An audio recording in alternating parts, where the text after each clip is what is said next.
What's going on, y'all? Chuck Nunface here. As you can see, I have a Paramilitary 2 all broken down into its constituent parts right here because we are going to do a scale swap. All right, so I figured I would just go ahead and disassemble the knife ahead of time. Two reasons. Reason number one is that's kind of boring, and if you want to see a PM2 be disassembled, there are plenty of YouTube videos about that.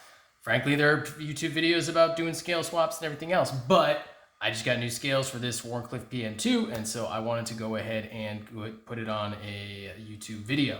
The second reason being is because I always kind of have trouble with the tube itself, and as you can see, I kind of did ding it up a little bit. I should have taken more time and wrapped it in some tape or something before forcing it out, because it does tend to really get wedged into the G10 quite a bit.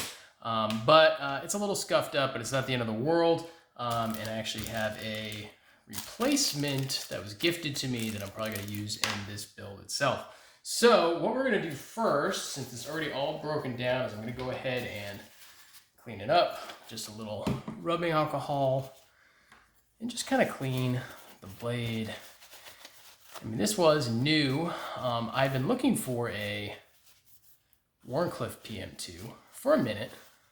Not very long, but I definitely wanted an XHP one. And to my knowledge, there is only S30V and CTS XHP on the PM2 Wharncliffe. I believe that's all that's been made. Go ahead and chime in the comments if there is another variety. And then the XHP one, of course, being the Cutlery Shoppe exclusive, which is going to be the orange G10. Now, I dig the orange G10, but I did want to try something else, because I had actually seen a full TI build. It was actually another YouTuber. His name is Blades and Fades. I'll go ahead and I'll link him in the description. He has a YouTube channel, and he had a Wharncliffe PM2 that I thought looked awesome, and I wanted to kind of see what was up with that. So I set about looking for a XHP PM2 Wharncliffe, and I wasn't really, I'd seen a couple on eBay and things like that, and I was keeping my eyes open on Instagram, and there's a couple available in S30V, but I didn't really want the S30V one. I wanted to get the XHP, and so I just kind of waited a little bit, and I decided to just go on to Cutlery Shoppe and just check, and lo and behold, they actually had the DLC versions available and in stock. And so I was like, okay. Ideally, I would have gone with a satin, but that wasn't available. So I was like, all right, no big deal. Hold on one sec. I was like, I was gonna go for the satin if they had it, but they don't have those right now. In fact, I was very surprised just to find the DLC version available and in stock, and so I didn't have to go to the secondary market for it. So it was a really awesome price too, so I was happy about that. In any case, I digress. The scales I'm going to be putting on are right here. It's these, kind of hard to tell, but it's like kind of a blackened titanium, milled out, frag milled, from Meat Boss, something like that. Right there. So I'm gonna go ahead and put these on too. So these I got good price, but shipping was pretty well. I mean, on his site he does say it's gonna take anywhere from 3 to 6 days to ship, and it took about 6 days to ship.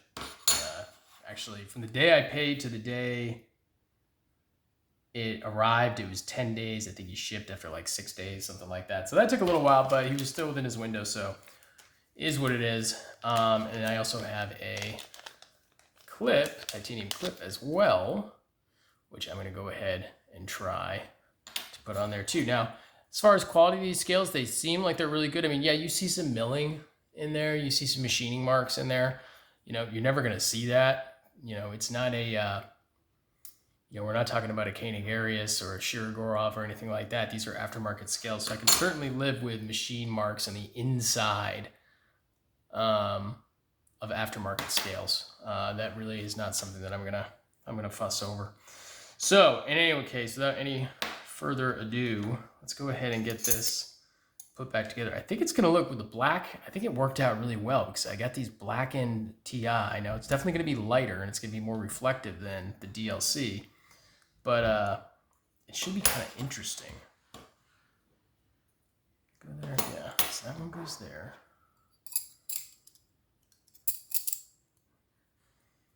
That should go there. Yep, like that. So that's going to pop in. Let's see how the fit is.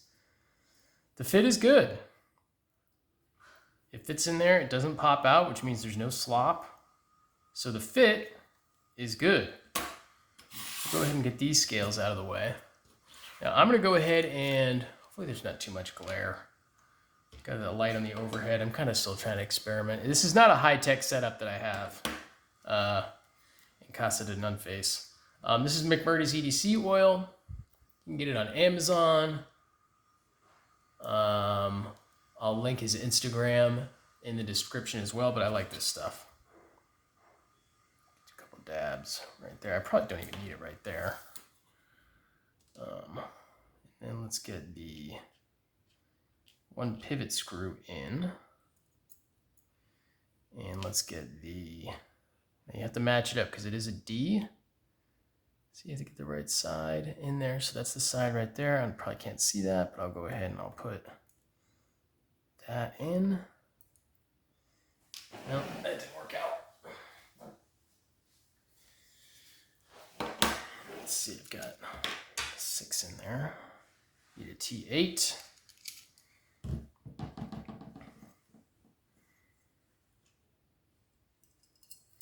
I'm not going to do any, get this loosely put in there first. I'm not going to do any, oh wait, you know what? I screwed up. Never mind. I need to do my washer first before I do the bushing. What I was starting to say is I'm not going to do any, whatchamacallit, Loctite. That's the word I'm looking for. I'm not going to do any Loctite today. I'm going to let it carry it for a couple days or at least a day before I decide to do any sort of Loctite or anything like that. See how it is first before I do that. Go ahead. Doing this all on camera. I've done disassembly and reassembly videos on camera, and it's always a little, because you're watching what you're doing, and you don't necessarily know that if you're in frame or anything on camera, so you have to check periodically. It's probably more lube than I need.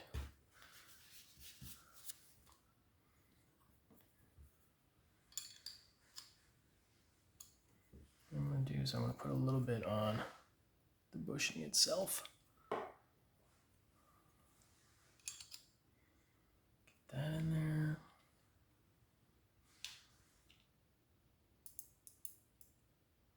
You know, I haven't taken apart a PM2 in quite some time. Does that go there? Can't remember. I think it does. I've taken apart a Para 3 recently, but not a, if I don't cut myself, it would be a friggin' small miracle. But I haven't taken apart a PM2 lately. So I'm probably doing this not in the most efficient way possible, but I'm not lined up. There we go. I'm probably not doing this in the most efficient way possible, but you get what I mean. I kind of just want to see how these look, you know, more than anything.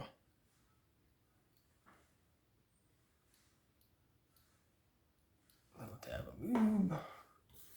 Get my other washer on there. No, I suppose I could polish the washers, but I'm not going to. You know, we'll see. Maybe next time I'll do something like that. And I got to do the tube, the lanyard tube. So we are going to try this other lanyard tube. It's a little bit different. This is gifted to me from a friend on Instagram. Sent me a few things. So this is just kind of a solid tube. It's a little bit heavier. Probably regret using it, but we'll go ahead and we'll, drops in, no problem. Maybe I should do it like this. Keep everything more in frame. And I also need to put in my other backspacer, or not my backspacer, my barrel, my standoff.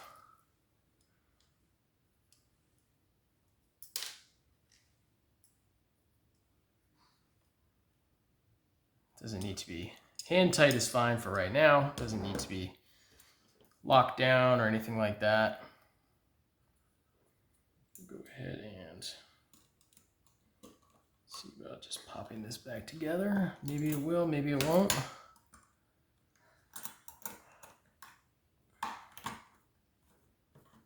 No, that's easy enough. Went in nicely.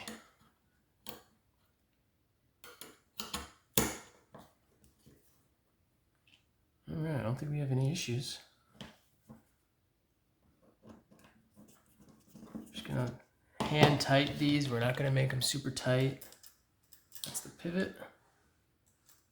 I'm already liking the way this looks.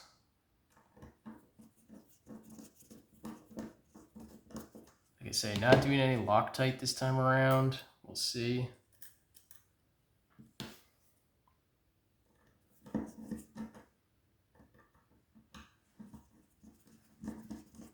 So the tool I'm using is a Weeha. Weeha is kind of the industry standard.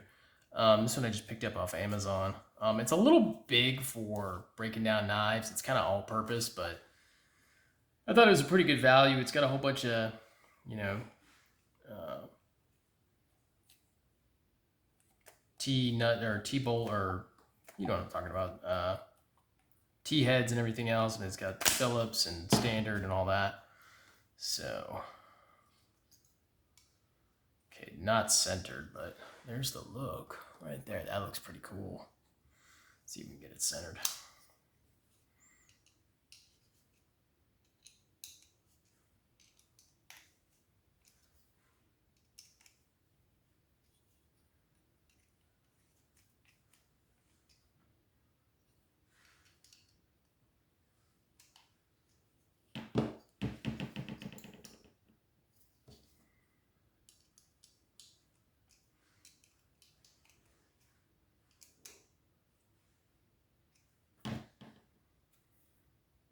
Pretty centered. What do you think?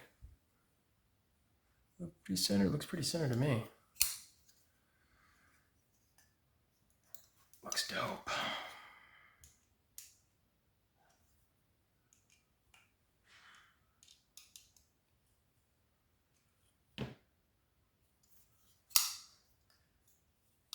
Probably gonna need some break-in. Let's go ahead and do the pocket clip. I think that's an interesting addition.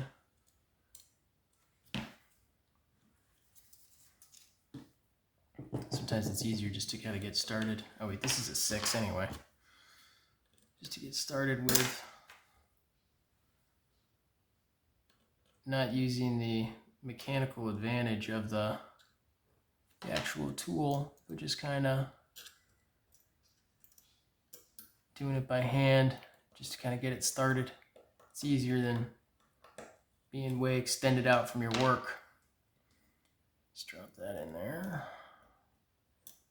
Like I say, there's probably people who do this more efficiently than I do, but you know, whatever.